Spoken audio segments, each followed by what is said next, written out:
दोस्तों, आज एक ऐसी घटना के बारे में हम चर्चा करेंगे जिसमें कुछ लोगों का बहुत ज़्यादा मन विचलित रहता है कि हाय पैसा।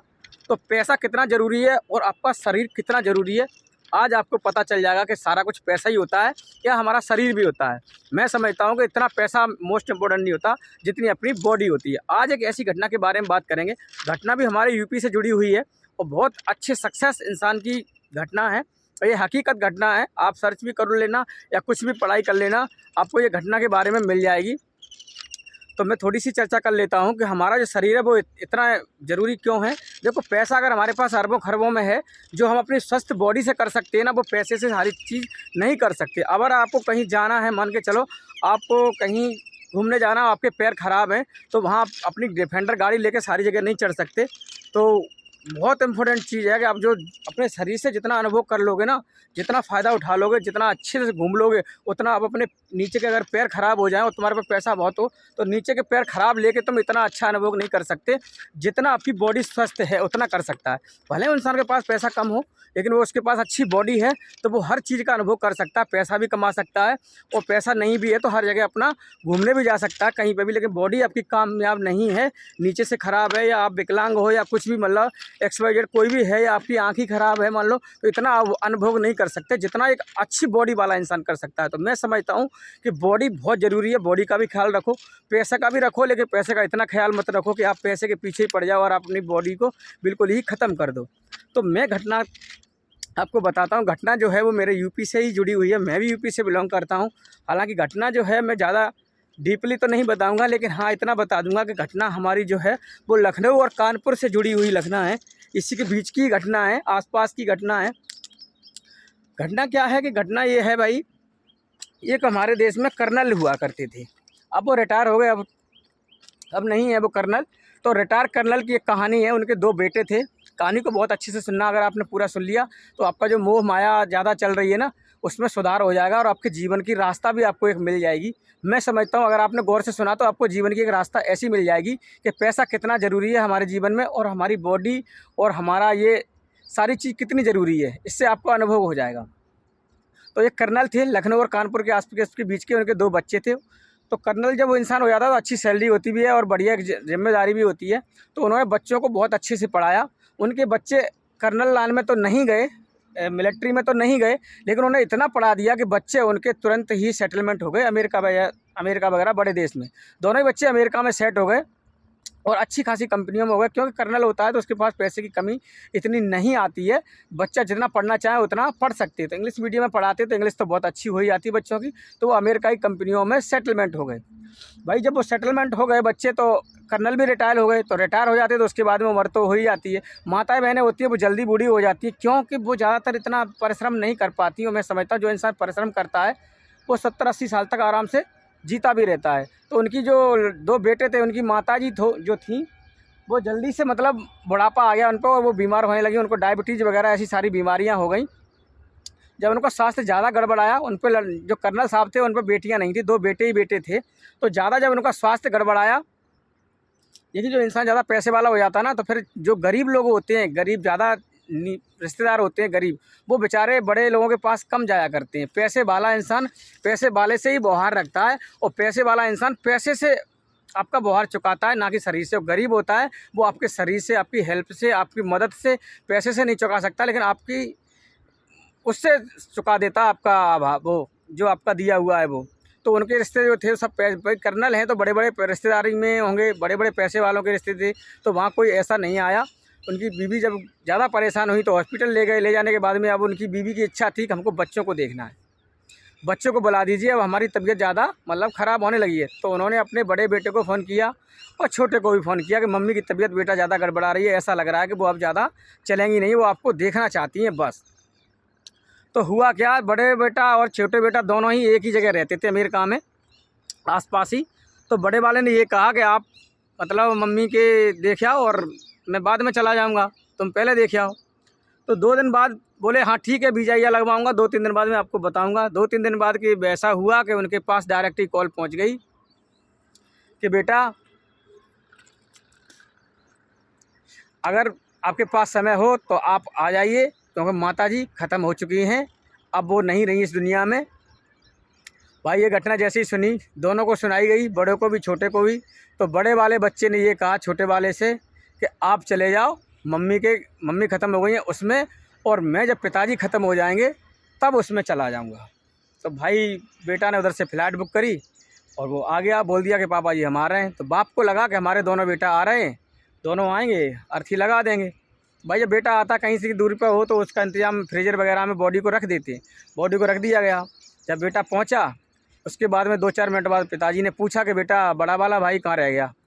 तो बेटा ने कहा छोटे वाले ने कि पिताजी बड़े वाले भैया ने ये बोला है कि इसमें मम्मी के में तुम चले जाओ, और जब पिताजी ख़त्म होंगे तब हम चले जाएंगे। भाई ये घटना बहुत विचित्र है, ये दिल को झकझोर देती है। अगर आप दिल को सुनोगे अच्छे से सुकून में बैठ के कहीं आराम से, तो भाई पता चलता है जब बड़े बेटे ने ये कह दिया कि भाई हम पिताजी ख़त्म हो जाएंगे तब चले जाएंगे और तुम मम्मी के में चले जाओ, तो छोटा बेटा मम्मी के में चला आया। पिताजी ने ये बात सुनी तो उनको भाई ये बहुत अच्छी नहीं लगी और वो गए। जब कर्नल होता है तो उसके पास एक पिस्टन वगैरह का भी, रिवॉल्वर का, इसका गवर्नमेंट लाइसेंस दे देती है। वो अंदर गए कमरे में, उनने कहा बेटा एक एप्लीकेशन लिखा, उन्होंने एप्लीकेशन पे लिखा कि बेटा तुम्हारे पास इतना भी समय नहीं था, हम तुमसे पहले से कहते रहे कि मम्मी की तबीयत बहुत ख़राब है, घूम जाओ, उनको देखना है, तुम्हारा चेहरा देखना, तुम दोनों में से एक भी नहीं आए तो अर्थी पर आए। और रही बात बेटा तुम्हारे बड़े वाले की, अगर तुम्हें हमें अर्थी पर ही देखना है तो कोई ज़रूरत नहीं तुम्हें आने की, हम तुमको परेशान नहीं करेंगे, तुम्हारे पास एक दिन का समय नहीं है हमारे लिए,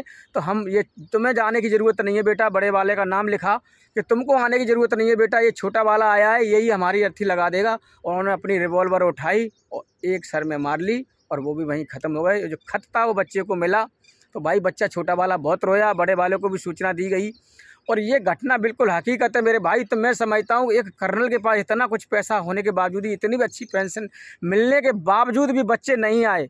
भाई जब बच्चे सक्सेस हो जाते हैं, एक वही कहावत सुनी होगी आपने, जब इंसान गरीब होता है ना तो गांव में जाके चटनी भी मांग लेता, मट्ठा भी मांग लेता, छाछ भी मांग लेता, भाई हो तो दे दो। जब पैसे वाला हो जाता है ना तो वही इंसान जाए तो फिर उसको वो चीज़ नहीं मिलती है। मट्ठा तो छोड़ो, कुछ भी 100 रुपये नहीं मिलेंगे। और ये हकीकत बात है, हमारे देश का यही होता है भैया। वो कहते हैं ना अहंकार आ जाता है इंसान में, जब इंसान सक्सेस हो जाता है तो अहंकार आ जाता है। ऐसे ही है कि उनके बच्चों को फौजी ने इतना पढ़ा दिया, कर्नल ने इतना पढ़ा दिया कि अमेरिका में इतने सेटलमेंट हो गए कि उनको समय नहीं मिला भाई, आने का समय नहीं मिला। और समय मिला तो ऐसा मिला, कहा कि तुम छोटे वाले तुम चले जाओ मम्मी के में, जब पिताजी ख़त्म होंगे तब हम चले जाएंगे। तो इस घटना से आपको मालूम पड़ना चाहिए कि कर्नल के बेटे होते हुए इतना पढ़ाया उन्होंने कि अमेरिका में नौकरी ले ली मेरे भाई। यहाँ गरीब के, हम जो कह रहे हैं गरीब जिनके पास साइकिलें होती हैं, जो पैदल चलते हैं सड़कों पे, अपनी पुटरियाँ धो के लाते हैं, वो भी कोई ख़त्म हो जाए, चाहे 20 किलोमीटर हो चाहे 50 किलोमीटर हो, भाई साहब वो भी बेचारे पहुँचते, टेम्पू के सहारे से पहुँचेंगे। पैसे नहीं होंगे तो टेम्पू कर लेंगे, 2-4 लोग गाँव में इकट्ठे होते हैं, वो भी एक अर्थी पे पहुँच जाते हैं मरते समय पर भी। एक उनके पास इतना समय नहीं। बड़े बेटा ने बोल दिया कि पिताजी ख़त्म हो गए तब हम आएँगे। तो पिताजी ने भी लिख दिया खत में कि बेटा तुमको आने की ज़रूरत नहीं, तुम्हारे पास इतना समय नहीं है, तो हम तुमको परेशान नहीं करेंगे। और उन्होंने पिस्टल से, अपनी रिवॉल्वर से गोली से मार के अपने आप को वहीं शांत कर लिया। तो ये घटना हमको बताती है कि भैया पैसा कितना भी हो जाए ज़्यादा, लेकिन पैसा काम नहीं आता। वो बेचारी देखती रह गई, उन बच्चों का चेहरा देख नहीं पाई। कर्नल बच्चे होते हुए, वो इतना पैसा होते हुए जो डॉलर में कमा रहे हैं, अरबों खरबों की उनकी कोठियाँ थी, वो उनका चेहरा नहीं देख पाई। तो ऐसा पैसे का क्या फ़ायदा मेरे भाई। तो इस घटना से ये मिलता है कि मेरे भाई जीवन में आप पैसा इतना भी मत कमाओ कि पैसा आपके ऊपर हावी हो जाए। इसको पैसा कमाओ, इसके साथ साथ आप घूम भी लो, इसका फ़ायदा भी उठा लो। कहीं आपकी इच्छा चलती है तो चले जाओ, क्योंकि ये मोह माया कभी जीवन में निकलने वाली नहीं है। मैं भी गरीब हूँ, मैं भी कोई इतना बड़ा पैसे वाला नहीं हूँ, लेकिन हाँ ठीक है, अपने आप में अपने आप को ऐसी घटनाओं से प्रेरित होकर के तो हमको भी लगता है कि कोई नहीं, जीवन में पैसा ही सारा कुछ काम नहीं आता। लेकिन कुछ लोगों का मानना है कि जो पैसा है वो पैसा बोलता है। मैं मानता हूँ बोलता है, लेकिन भाई अगर आपके पास पैसा दुनिया भर का है और आपके शरीर अच्छा नहीं है तो पैसा बोलेगा नहीं। आप ऐसे, मैंने पैसे वाले नहीं देख लिए जिनके पास पैसे की कमी नहीं है, ऐसी ऐसी बीमारियां लग गई हैं, ऐसे ऐसे बच्चों को बीमारियां दे दी ऊपर वाले ने कि वो जीवन में ख़त्म नहीं होने वाली। अभी एक लड़का था राना करके, कुछ राना, उसको मृत्यु दंड का वो दिया गया है इंजेक्शन, उसकी मृत्यु हो गई। बहुत सालों से वो परेशान था बेचारा, 20 साल से करीब इलाज चल रहा था उसका। तो ऐसा ऐसा भगवान बीमारियां दे देता भैया जो पैसे से नहीं ठीक हो सकती। उसके बाद में मौत ही है, मौत के अलावा कुछ नहीं है, नहीं सही कर पाए डॉक्टर उसको। तो मेरा कहने का मतलब ये है कि भाई स्वस्थ रखो अपने शरीर को, शरीर का भी ध्यान रखो, और पैसे का इतना ध्यान मत रखो कि आप अपने शरीर को भूल जाओ। तो ये घटना बिल्कुल सत्य है। इस घटना से हमको ये सीख मिलती है कि भैया पैसा ही सब कुछ नहीं है। इसलिए बच्चों को संस्कार भी दो। मैं ये नहीं कह रहा बच्चों को आप अमेरिका वहाँ मत भेजो, लेकिन बच्चों को संस्कार ऐसे भी दो मेरे भाई कि जिससे बच्चे अपने ऐसे हो जाए कि हमारी मरी मौत पर तो आई जाएँ। बच्चे मरने पे ही आ रहे हैं और वो भी पूरे नहीं आ रहे, तो क्या फ़ायदा है ऐसा आपका कमाया हुआ पैसे का। भाई जानकारी अच्छी लगी हो तो आप मेरे चैनल को सब्सक्राइब कर सकते हो, क्योंकि मैं जितनी भी जानकारियाँ डालता हूँ वो अच्छी ही डालता हूँ, ख़राब कोई नहीं डालता। ना हमारी कोई टाइम पास वाली ऐसी होती हैं, इनसे कुछ ना कुछ आपको प्रेरणा मिलेगी। और ये घटना बिल्कुल सत्य है। हमारे ऐसे कई सारे कथा भागवत वाचक हैं जिन्होंने भी ये घटनाएं बताई हैं, इससे प्रेरित मिलता है। ये भागवत वगैरह में जाओगे आपको तो यही चीज़ होनी चाहिए भैया, यही समझ आना चाहिए कि संस्कार भी बहुत ज़रूरी है, पैसा ही सारा कुछ नहीं होता हमारे जीवन में। तो अगर जानकारी अच्छी लगी है तो आप चैनल को सब्सक्राइब कर सकते हो। ज़बरदस्ती किसी की नहीं है, आप करो या ना करो, क्योंकि हम तो वीडियो बना देते हैं, हमको अच्छी लगती है, जैसी हमारा स्वभाव है हम उसी तरीके की वीडियो ज़्यादातर बना देते हैं।